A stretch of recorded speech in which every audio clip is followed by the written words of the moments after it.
Hello बच्चों, कैसे हो आप लोग। आज मैं फिर आपके लिए एक नई कहानी लेकर आई हूँ जिसका नाम है जादुई कुएं। तो हम लोग शुरू करते हैं कहानी को। एक बार राजा कृष्णदेव राय ने अपने गृह मंत्री को राज्य में अनेक कुएं बनवाने का आदेश दिया। गर्मियाँ पास आ रही थीं, इसलिए राजा चाहते थे कि कुएं शीघ्र तैयार हो जाए ताकि लोगों को गर्मियों में थोड़ी राहत मिल सके। गृह मंत्री ने इस कार्य के लिए शाही कोष से बहुत सा धन लिया। शीघ्र ही राजा ने आदेश अनुसार नगर में अनेक कुएं तैयार हो गए। इसके बाद एक दिन राजा ने नगर भ्रमण किया और कुछ कुओं का स्वयं निरीक्षण किया। अपने आदेश को पूरा होते देख वह संतुष्ट हो गए। गर्मियों में एक दिन नगर के बाहर से कुछ गांव वाले तेनालीराम के पास पहुंचे। वे सभी गृह मंत्री के विरुद्ध शिकायत लेकर आए थे। तेनालीराम ने उनकी शिकायत सुनी और उन्हें न्याय प्राप्त करने का रास्ता बताया।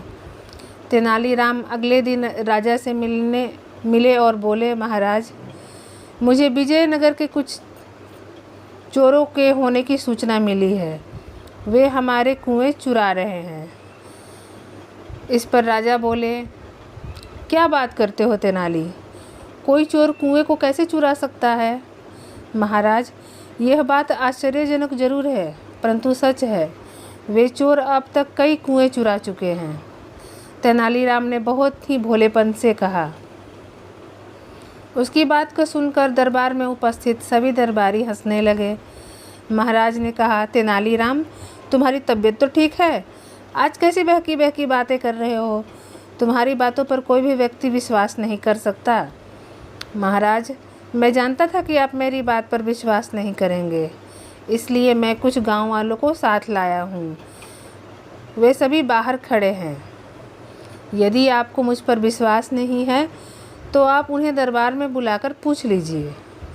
वह आपको सारी बात विस्तार पूर्वक बता देंगे। राजा ने बाहर खड़े गांव वालों को दरबार में बुलाया।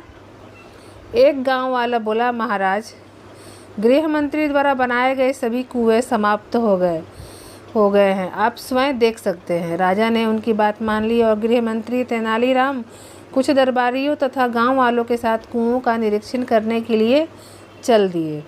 पूरे नगर का निरीक्षण करने के पश्चात उन्होंने पाया कि राजधानी के आसपास के अन्य स्थानों तथा गांवों में कोई कुआं नहीं है।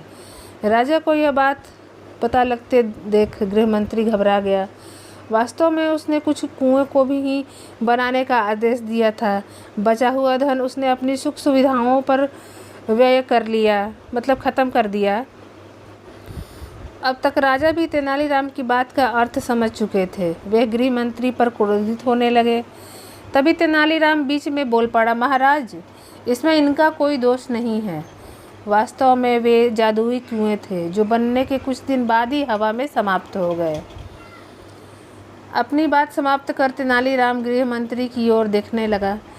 गृह मंत्री ने अपना सिर शर्म से झुका लिया।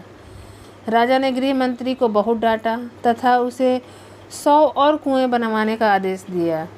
इस कार्य की सारी जिम्मेदारी तेनालीराम को सौंपी गई।